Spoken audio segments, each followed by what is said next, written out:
Il est 15h35, donc on va commencer pile à l'heure. Merci à tous de votre présence. Donc, je suis Julien Pemzec, directeur général délégué de Cogedim, avec Mathieu Mayer, directeur général délégué de Cogedim également. On est ici pour répondre à cette question difficile est-il possible de produire du logement de qualité à la fois bas carbone et accessible à tous, et on va vous livrer notre vision et les solutions qui ont été développées au sein de Cogedim.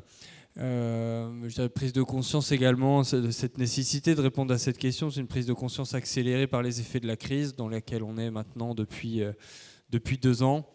Crise véritablement durable et qui, de notre point de vue, implique des transformations profondes de notre métier.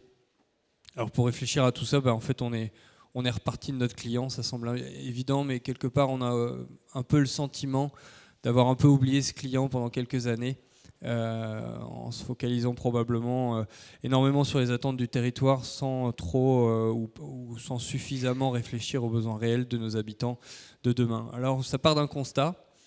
Le premier, c'est très clairement une évolution très nette de la taille des ménages.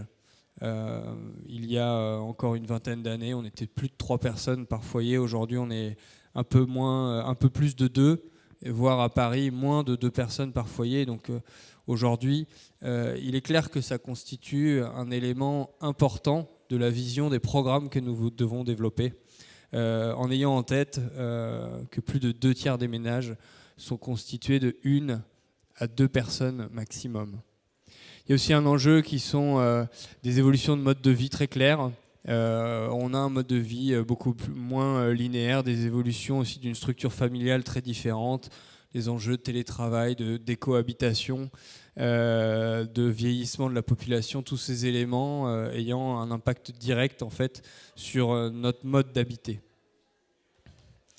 En parallèle de ça, pendant quelques années récentes, on a entendu un discours parfois porté par le gouvernement que les Français ne voulaient plus être propriétaires, que au même titre que on n'avait plus envie d'avoir sa voiture, on préférait la louer. En fait, on n'avait plus envie d'avoir son logement, on préférait le louer. Donc on a pris le temps de réinterroger ça et à vrai dire, c'est totalement faux, puisque aujourd'hui 80% des Français veulent encore être propriétaires. Et 61% sur les 80% de ces Français estiment même que c'est une priorité. Et plus particulièrement chez les jeunes, les 18 à 34 ans qui souhaitent acheter leur résidence principale. Et donc ce constat-là, il nous a reboosté pour chercher des solutions pour ces gens-là. Et au contraire, on n'a pas baissé les bras en se disant finalement à quoi bon vouloir rendre propriétaire des gens s'ils n'en veulent pas. C'est tout à fait l'inverse qui se produit aujourd'hui et on a besoin du coup de reconstituer des solutions très solides pour répondre à ces gens-là. En parallèle de ça, il y a un constat qui est un constat de difficulté, puisque 75% des Français pensent que devenir propriétaire est beaucoup plus difficile qu'il y a 5 ans. Et on a pu notamment mesurer pendant les premiers signaux de la crise une difficulté d'accès au financement de plus en plus complexe. Et c'est pour ça qu'on a pris le temps aussi de réfléchir à ce sujet-là. Alors, comme le disait Julien, effectivement, notamment les primo-accédants, parce que c'est de cette population qu'on parle, ont été très largement impactés au début de la crise et puis après, effectivement, tout au long de cette crise, avec à la fois un accès au crédit bloqué parce que pas d'apport personnel, parce que des taux qui se sont envolés. Et donc nécessairement, il a fallu retravailler nos prix puisqu'ils avaient perdu 25 à 30% de pouvoir d'achat en l'espace d'un an et demi. Je pense qu'il n'y a aucun autre secteur d'activité qui a été autant impacté dans sa production par des baisses aussi fortes du pouvoir d'achat de ses clients. Donc on a dû, alors évidemment sur les nouveaux cycles d'opérations, donc celles qu'on crée en partant de zéro, puisque évidemment le métier de promoteur immobilier, il faut investir dans la durée, entre le moment où on repère un terrain, celui où on lance le chantier et celui où on livre les logements, il y a 4-5 ans qui peuvent se dérouler. Et donc nécessairement la production qui était embarquée avec des prix de vente qui étaient prédéterminés, on a eu une phase difficile qui était de vendre ces appartements beaucoup moins cher que ce qu'on avait prévu.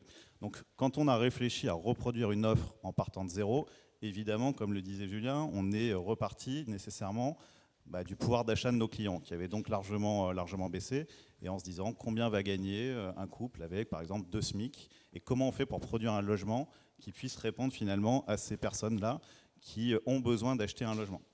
Et donc la force de notre dispositif a été de nous rebaser sur cette réalité du terrain et d'essayer de trouver des solutions. Alors, on n'a pas de baguette magique, donc il a fallu monter des partenariats, réfléchir dans nos services, notamment sur les sujets de conception des logements, à trouver des solutions pour réussir à produire des logements qui soient moins chers que ce qu'on avait pu connaître auparavant. Et donc on a développé une offre qui s'appelle l'offre Access, dont vous avez peut-être entendu parler, dont le principe général est de devenir propriétaire pour l'équivalent d'un loyer et sans apport personnel. Donc c'est une offre qu'on a lancée il y a maintenant un peu plus d'un an. On en parlera tout à l'heure avec une première opération qui était à Villeneuve-la-Garenne dans les Hauts-de-Seine. Et donc c'était notre premier test et qui a bien fonctionné. Et donc, comme je l'expliquais, l'idée effectivement de développer du logement pour personnes éligibles au prêt à taux zéro. Donc on s'appuie quand même sur un dispositif de l'État qui est essentiel dans cette solution. On a également développé et négocié avec un certain nombre de partenaires financiers qui étaient à l'origine le LCL et le Crédit Agricole Île-de-France, des prêts boostés, des conditions favorables de financement. Et puis après, Cogedim a également mis sa pierre à l'édifice en concevant des logements qui étaient dans des prix moins élevés que ce qui pouvait être auparavant. Et puis également en prenant sa part, je dirais, dans la solvabilisation des ménages, c'est-à-dire en ne demandant pas d'apport personnel à nos clients. C'est-à-dire qu'aujourd'hui, un client peut réserver un logement Access avec 500 € de dépôt de garantie. Il n'aura rien à payer jusqu'au moment où il rentre dans les lieux, puisqu'il n'aura pas notamment à payer d'intérêt intercalaire, il n'aura pas à payer de frais de notaire. Donc ça vient très clairement permettre à des personnes qui ne pouvaient pas et qui n'imaginaient pas pouvoir devenir propriétaire d'un logement de le devenir. Bon, c'est quelques exemples de personnes réelles qui ont pu devenir propriétaires grâce à Access. Et honnêtement, la puissance de ce dispositif, on l'aperçoit vraiment quand on discute avec ces personnes-là, qui, notamment à côté de Villeneuve-la-Garenne, au Quartz, travaillaient dans ce secteur. Je me rappelle d'un couple qu'on avait rencontré et qui nous disait que ça faisait des années qu'on essayait d'acheter, même dans l'ancien, on n'y arrivait pas. Et grâce à votre offre, on a réussi à devenir propriétaire. Et au départ, ils n'y croyaient pas. Ils sont venus plusieurs fois au bureau de vente en se disant mais c'est pas possible, où est l'arnaque ? Où est l'arnaque ? Et donc il y a eu un certain temps de réflexion. Ils ont mis 2-3 semaines à réfléchir pour commencer à se dire mais non, c'est vraiment réel, on peut devenir propriétaire finalement juste à côté de là où on réside. Et donc tout ça évidemment, c'est un coût pour le promoteur. Très clairement sur un budget qu'on appelle des aides à la vente. Et donc c'est un choix de notre part pour réussir à solvabiliser ces ménages et à retrouver une clientèle, puisque n'importe quelle société qui n'a pas de clients en face, n'a pas une durée de vie qui sera très longue. Donc ça a été vraiment un choix délibéré de notre société. Et aujourd'hui, on est quand même fiers, et on en parlera tout à l'heure, de continuer à développer cette solution partout sur le territoire français et avec des ambitions très fortes.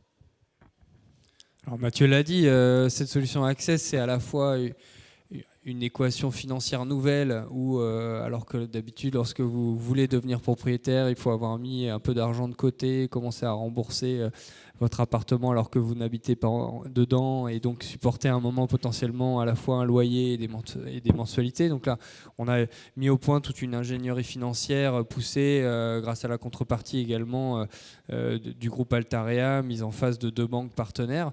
Mais il y a aussi un travail sur le produit et les logements que nous réalisons. On s'est imposé en fait une cure d'amaigrissement sur toute notre philosophie de conception des appartements sans renoncer à la qualité. Donc d'abord, on a fait la chasse au gaspillage, on a cherché comment réduire nos coûts de construction, baisser les charges pour nos futurs habitants. Donc on a engagé des conceptions de bâtiments beaucoup plus sobres, avec une vraie efficacité programmatique, pas de mètres carrés perdus, que des mètres carrés utiles. Alors on dit utile et heureux parce qu'on s'est vraiment repenché sur l'ergonomie des logements. Et donc en ça, ça c'est un sujet sur lequel on a eu un peu de résistance locale parce que cette proposition, elle est arrivée à peine 2 ans après le rapport Girometti-Leclerc qui avait fait l'ode aux grandes hauteurs sous plafond, aux grands volumes capables, aux grandes surfaces. Et nous, on est arrivé avec un produit très ergonomique et donc il a fallu défendre ce produit. Et finalement, aujourd'hui, on voit que ça marche très bien. Et d'ailleurs, on a construit à plusieurs endroits ces logements pour que les gens prennent conscience en fait que à partir du moment où on réfléchissait bien à un logement, eh bien, on pouvait retrouver les surfaces qu'on souhaitait dans les chambres, les surfaces qu'on souhaitait dans les pièces à habiter, que ce soit les salons, les cuisines, évidemment des surfaces extérieures, parce que très clairement, depuis le Covid, on ne vend plus de logements qui n'ont plus de surface extérieure. Et donc, tout ce travail a été fait, travail de rigueur de conception, tout ce travail a été fait sans délaisser la qualité, et même au contraire, on se reconcentre beaucoup plus sur le produit, et ce qui compte en fait c'est la qualité qu'on va offrir et la performance qu'on va offrir à nos habitants, et ça passe aussi par la performance thermique et donc les enjeux de charge et également de réduction d'empreinte carbone des bâtiments que nous réalisons. Alors voilà, ça c'est des exemples d'opérations que nous avons mises en œuvre. On a voulu illustrer nos propos parce que quand on commence à parler de logement accessible à tous, on a tout de suite peur de commencer à refaire du logement très standardisé et peu qualitatif.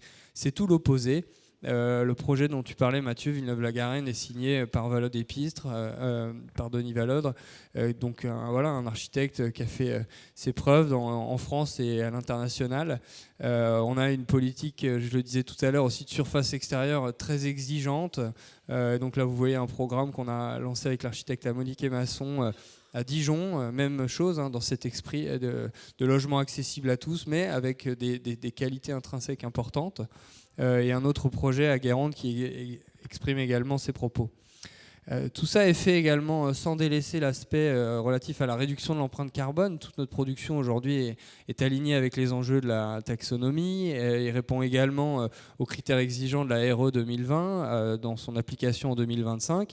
Et puis au sein de Cogedim, on va plus loin aussi avec la marque Oudéum, voilà, que certains d'entre vous connaissent, qui existe depuis une dizaine d'années, qui a une quarantaine d'opérations et un peu plus de 6000 logements à son actif. Donc il y a un vrai savoir-faire autour de la construction bois et décarbonée, et qui nous permet dans certains territoires, en fonction des opérations, d'aller encore plus loin en dépassant les critères 2028 ou même 2031 de la RE 2020, avec cette même exigence de qualité et de conception que j'ai pu décrire tout à l'heure. C'est aujourd'hui un mode constructif qui a fait ses preuves, une marque qui a fait ses preuves avec des grandes opérations comme à Lyon, Albizia, avec un immeuble de 4e famille, donc un immeuble de 57 mètres de haut, 14 étages, livré aujourd'hui, qui a permis aussi de développer des projets sur des fonciers auxquels on n'aurait pas pensé. Et donc il y a aussi cette capacité technique à aller s'inscrire sur des opérations d'une nouvelle génération à laquelle on va devoir de plus en plus réfléchir.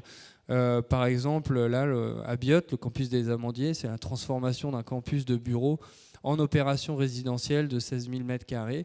On en parle beaucoup, on aimerait en voir plus, il y a plein de freins, mais en fait, il y a des endroits où c'est véritablement possible quand il y a la combinaison à la fois d'une volonté politique forte, d'une génération de bâtiments aussi qui se prête plus à la rénovation qu'à la démolition, et puis aussi une capacité à faire venir des produits spécifiques pour réaliser ce type d'opération.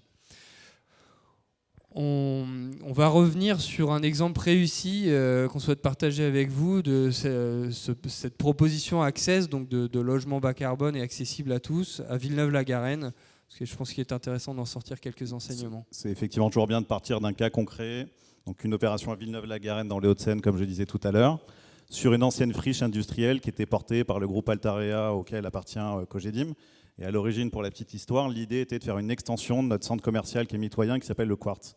Et finalement, notre dirigeant, notre président fondateur, Alain Taravella, en plein cœur de la crise, s'est dit que c'était peut-être une bonne idée, au moment où c'était le pire moment pour produire du logement, de se servir de ce foncier pour essayer de régénérer une nouvelle offre de logement qui vienne finalement s'implanter dans ce nouveau cycle, à un moment qui était effectivement plutôt dans le repli chez la plupart des promoteurs. Donc c'était une vraie ambition, qui était à un moment donné où peu de personnes croyaient au fait de ressortir des opérations de logement ambitieuses, puisqu'on parle, vous allez le voir, de quand même 640 logements, donc c'est pas rien.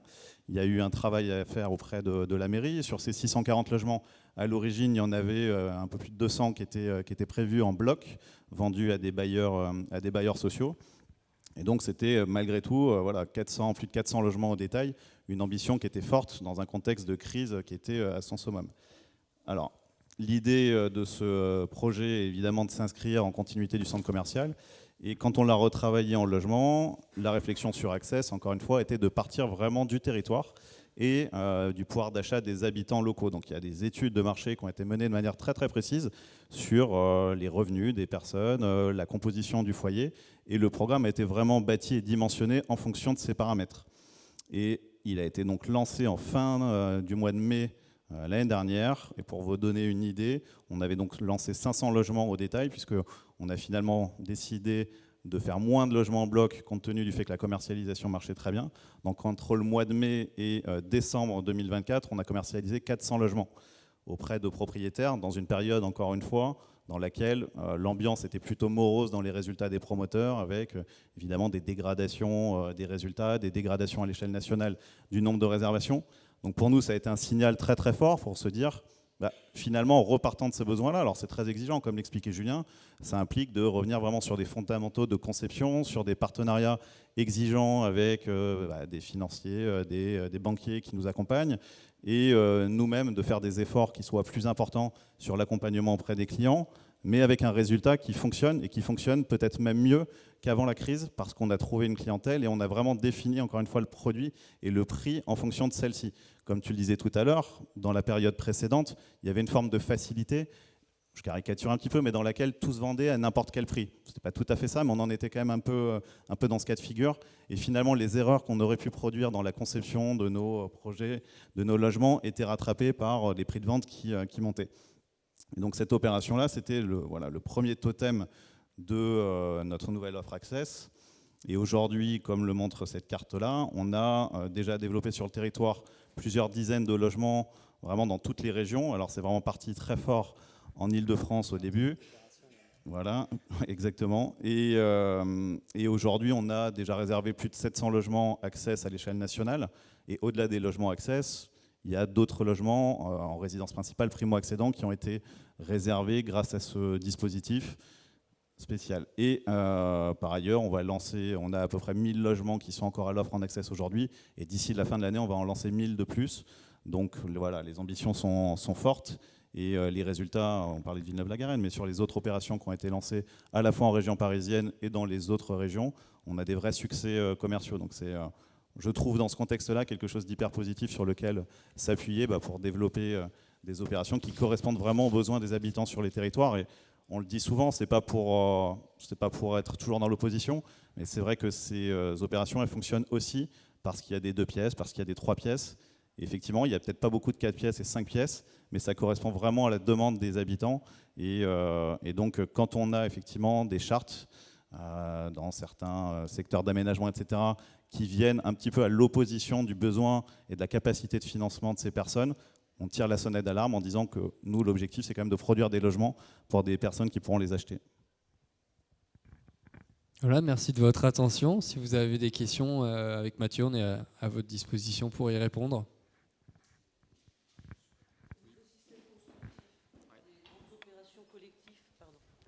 Bonjour, donc architecte urbaniste à Créteil. Au niveau des systèmes constructifs, donc parce que c'est un petit peu le type de construction qui m'intéresse, de savoir pour réduire les coûts.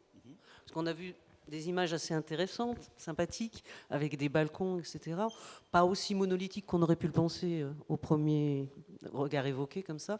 Donc les systèmes constructifs de ces logements un peu plus hauts, R+4, 5, 6, c'est du mixte. On a plusieurs systèmes qui ont été montrés au travers des photos, donc soit des structures en béton, en béton bas carbone, selon l'ambition environnementale qu'on se fixe, à laquelle on additionne des structures SAD sur les murs non porteurs intérieurs. Donc voilà, on a les dalles, poteaux, poutres en structure béton pour alléger la structure, en fait le bilan carbone avec des SAD. Et puis quand on est sous la marque Oudéum, on agit avec des structures en bois. Donc là c'est du bois massif CLT en plancher, parfois en mur porteur de façade et poteaux poutres également en bois en structure intérieure. Tout ça, c'est tout un système constructif, y compris si c'est tout bois, l'acoustique. Oui, alors on a beaucoup travaillé c'est pas novateur, quoi. Pardon, on ne va pas dans l'innovation. C'est pas dans la ça rupture. Après, on peut constater que ça constitue quand même un changement aujourd'hui. Et puis, la trajectoire de réduction d'empreinte carbone implique aussi des adaptations sur nos modes constructifs. Et voilà, et c'est en ça là qu'on utilise à la fois la combinaison du bois et la combinaison du béton. Ouais. Et je dirais que dans la conception, on a un peu retourné peut-être le schéma précédent qui était de partir de l'enveloppe extérieure pour séduire la collectivité et finalement de repartir des besoins, encore une fois, des habitants et partir plutôt de la conception intérieure, de l'usage et d'assembler un peu comme un Tetris tous les appartements et on vient construire l'enveloppe et la façade autour, derrière de ces appartements pour ne pas nous retrouver finalement avec des appartements qui soient difficilement aménageables, même si la signature architecturale est très très belle, etc. Si on ne peut pas aménager bien vivre dedans, on considère aujourd'hui que ce n'est pas adapté à ce que recherchent les clients. Vous repartez sur un principe de superposition de logements du même type, pour rationaliser un peu. Ah oui, tout à fait. Ouais. Vous repartez sur des modes de construction qui sont quand même assez systématiques. Ah oui, on essaye de rationaliser au plus, effectivement, oui. Ce qui n'empêche pas d'avoir une signature architecturale en habillant la façade. Pourriez-vous évoquer les surfaces à peu près les surfaces, on va dire, au niveau des T2, on va être aux alentours des 38-40 mètres carrés. Les T3, on va être entre 58 et voire 57 mètres carrés et 60 mètres carrés. Et les T4, 72-75 mètres carrés. Donc ce qui est moins effectivement que ce qu'on avait avant. Mais encore une fois, on a travaillé vraiment sur les usages. Donc chez Cogedim, on a plus de 20 architectes qui sont des architectes des PLG et qui sont vraiment très sensibles à l'approche architecture d'intérieur, aménagement des plans. On ne dépose pas un permis de construire sans avoir d'abord préalablement meublé les plans pour savoir si effectivement ils seraient aménageables de manière qualitative. Donc tous ces aspects-là ont été vraiment maîtrisés. Et effectivement, aujourd'hui, ce qu'on considère, et là où on a rogné, c'est sur des espaces qui peuvent être qualifiés finalement d'accessoires, des couloirs, des dégagements un peu trop grands. Alors, si on en a et qu'on peut les... Je dirais que dans la production courante de promotion immobilière, c'était déjà rogné. Hein. Oui, mais alors là, c'était déjà rogné pour en arriver. On a développé sur notre siège, qui est rue de Richelieu, 2 appartements témoins que je vous invite à venir visiter avec grand plaisir, et dans lesquels on voit, alors on fait venir les visiteurs sans afficher la surface au départ. Et donc on a souvent une surprise sur la surface réelle, donc la surface ressentie versus la surface réelle, où les gens sont agréablement surpris. Donc c'est pas un discours commercial, c'est la réalité des besoins qui est encore une fois exprimée, mais de manière qualitative dans ce travail de plan. Et vous les faites meubler au niveau des logements témoins que vous faites visiter, c'est meublé également. Oui, tout est meublé, tout est aménagé. Y compris avec les radiateurs. Oui. Parce que au niveau oui, tout est aménagé. la place du radiateur, c'est toujours le sujet qui tue. Vous avez raison, c'est un vrai point de. C'est pas des petits bébés les radiateurs. C'est un vrai point de vigilance, d'autant plus avec les pompes à chaleur aujourd'hui. On peut avoir des équipements assez costauds. Tout mètre carré doit être étudié comme vous le marquiez. Oui, tout à fait. Chaque élément doit avoir sa place. C'est vraiment au mètre carré, au centimètre carré près quand c'est petit comme ça.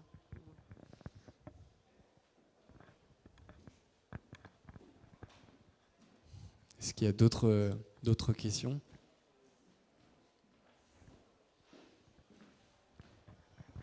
Bonjour, je voulais savoir si vous travaillez aussi sur les logements évolutifs, c'est-à-dire que là vous travaillez beaucoup sur des petites typologies. Peut-être que dans 5 ans, la situation aura changé. Est-ce que vous réfléchissez aussi à ce qu'on puisse regrouper ? Oui, c'est typiquement justement ce que permet ces évolutions de structure dont je parlais tout à l'heure. On est beaucoup plus sur des systèmes de poteaux-poutres aujourd'hui.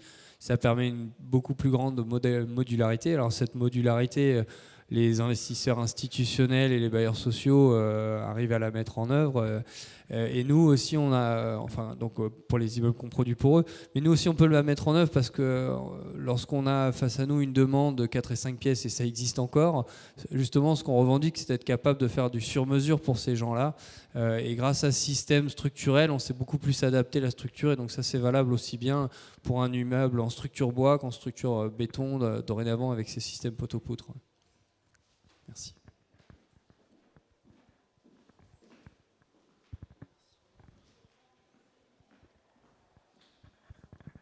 Bonjour. Est-ce que la compacité et l'épaisseur des bâtiments, qu'il me semble avoir observé sur vos images, vous permettent parfois de proposer de la double ou triple orientation ?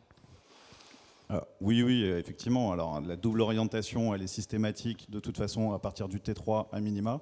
Et après, de la triple orientation, effectivement, sur certains logements, alors pas tous.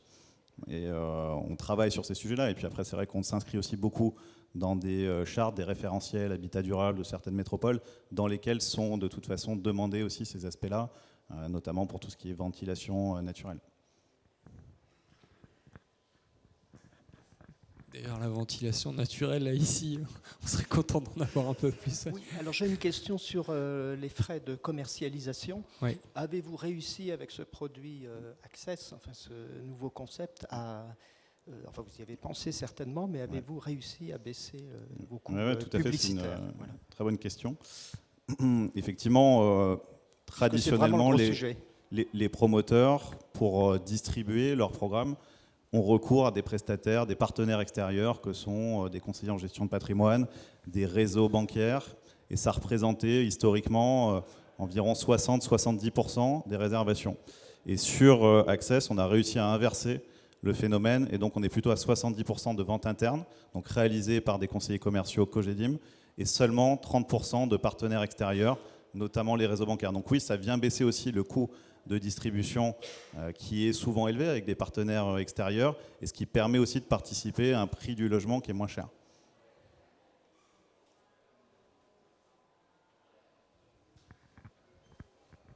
D'autres questions? Merci à tous d'être venus. Et puis, Merci. bon après-midi. Bon après-midi. Merci.